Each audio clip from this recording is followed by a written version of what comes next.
očitno se stranka dela neke pozitivne kampanje, ne? Ta moment, ne, v Sloveniji poteka nekako, kako se začelo, bi lahko rekli negativna kampanja, veliko vročunavanja drugim. Tukaj pa vsi nosijo neke nahrbnike, ne? Bo možno s tem programom pozitivno kaj s tega nekim fokusom na vsebino prodret. Kakšne vaše ocene?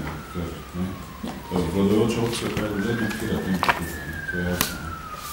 Jaz mislim, da ga ne v celoti in mi se nadejamo tega, da je možno s tem do neke mere prodret, da so to teme, ki ljudi zanimajo in ki lahko stopijo v spredje. Mi smo to naredili samo selekcijo nekaterih tem, ker je preprosto ni mogoče ljudi zasuti z nekim obsežnim ali pa vseobsežnim gradivom.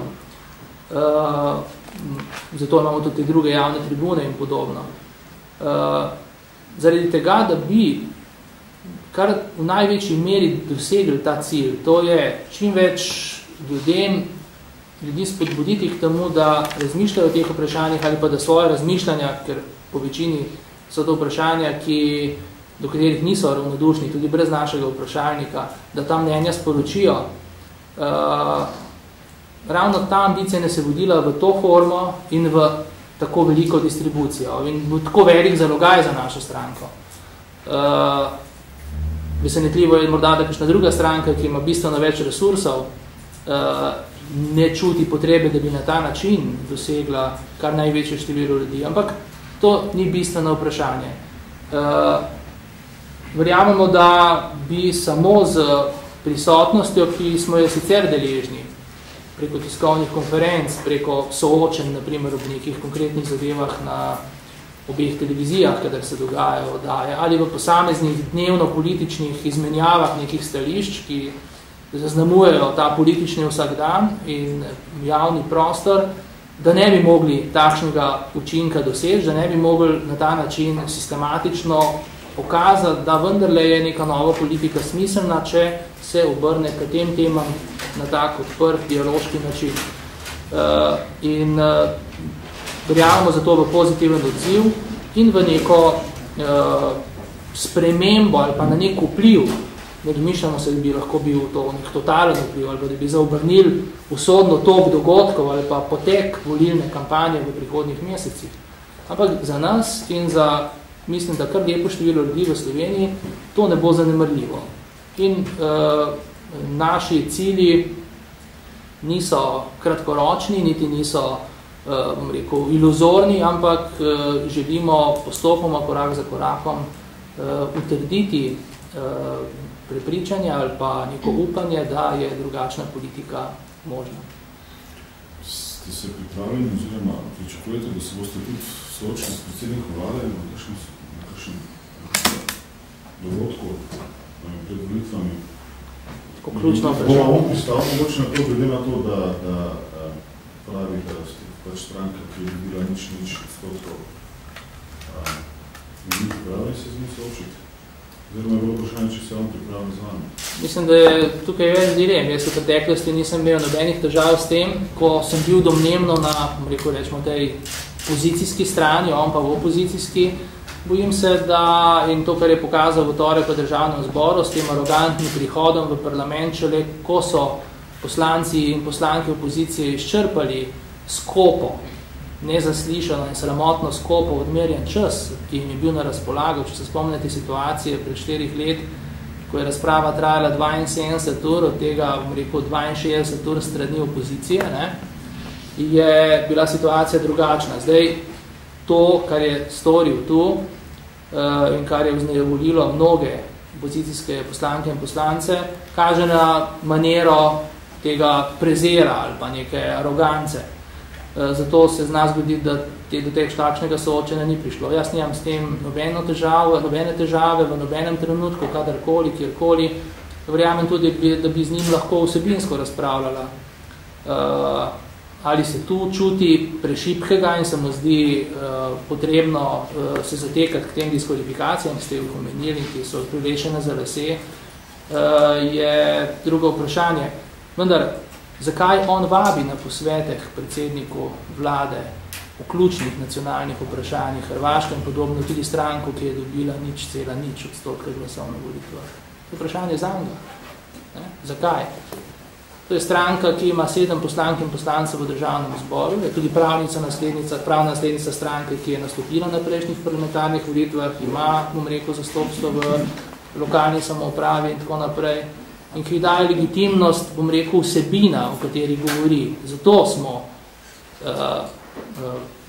na dnevnem redu, zato se z nami ukvarjajo.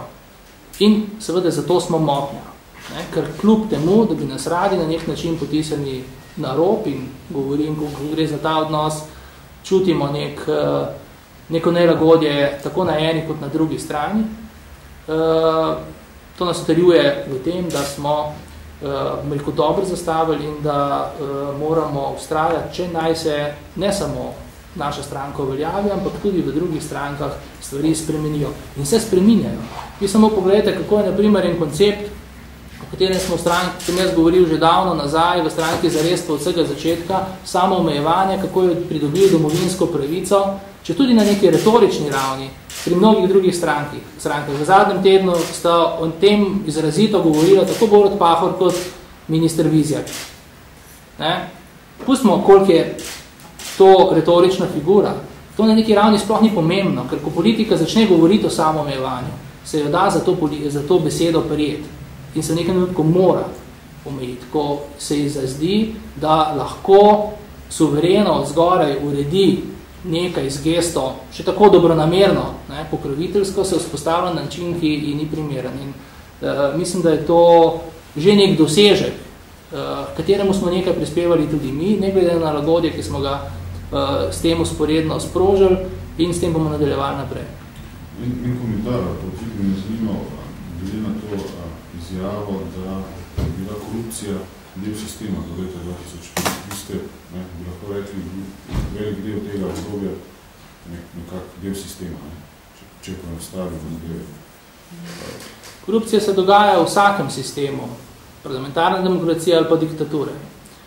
In razlika med prejšnjimi mandati in tem mandatom je tem, da so prejšnji mandati se tega zavedali, o tem odkrito govorili in primere korupcije sankcionirali.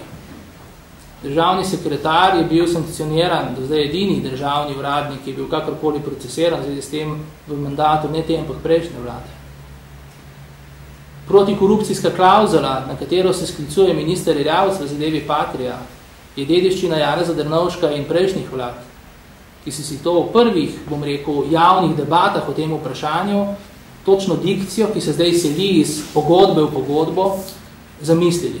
Sam sem pri tem tudi sodeloval, zato točno vem, kaj v tej klauzuli piše. Tako da v tem mandatu smo imeli pa opravka s tem, da je vladajoča stranka trdila, da so brezmadežni, nezmotljivi in, prav s citati postrežem, in imuni. Nihče ni imun. Najmanj pa tist, ki zase to trdi. In to, s čimer imamo opravka ob koncu tega mandata in te tradicije, je rezultat te arogance in ignorance, s katero so pričeli ta mandat.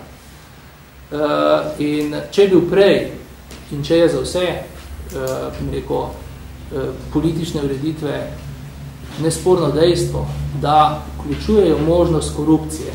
Ključno pa je, kakšen imajo odnos do nje, ali je to nekaj, kar se preganja, ali je to nekaj, kar se kar dopušča ali celo spodbuja, kot smo imeli priliko videti v tem mandatu. Sestanek 12. avgusta 2005 je najvišja stopnja korupcije, ki se je kadarkoli zgodila v tej državi. Mislim, da tudi v katerikoli evropski državi. Mimo tega ni mogoče iti. In zato bi nekateri ob tej njegovi pripombi lahko rekli, morda drži v kontekstu, kot sem prej omenil, da je pod prejšnjimi vladami se tudi dogajala korupcija. Ampak tam se je dogajala tudi. Zdaj se je pa dogajala predvsem. In če on pravi, da je bil prej korupcija del, je zdaj ta del prevzel celoto. In to zvonjenje potoči, ki se dogaja zdaj na koncu, to spuščanje megle z temi izrednimi sejami, ki so namenjene temu, da se ne govori o resničnih problemih, je tisto, s čimer se bo mogla politika soočiti. Mi smo nedavno predlagali, na primer, en zakon, ki je zelo pomemben, tudi v kontekstu tega vprašanja, ki ga je prej gospod Sarhič omenil, spremembe zakona o volilni kampanji z namenom samo omejitve politike, z namenom zmanjšanja možnosti vpliva, ki ga imajo lahko, ki ima lahko kapital na stranke, z povečanjem in sankcij in nadzora in večjo transparentnostjo kampanj. In ta zakon, kot veste, je podprlo par poslancev Slovenske nacionalne stranke, par poslancev Lipe, naši poslanci, vsi drugi, tako opozicijski kot opozicijski, so bili proti. Opozicijski so se vzdržali, koalicijski so bili proti. In to je resnica, bom rekel, zgodb o boju proti korupciji. En detalj, ki pa zrcali v sebi celot.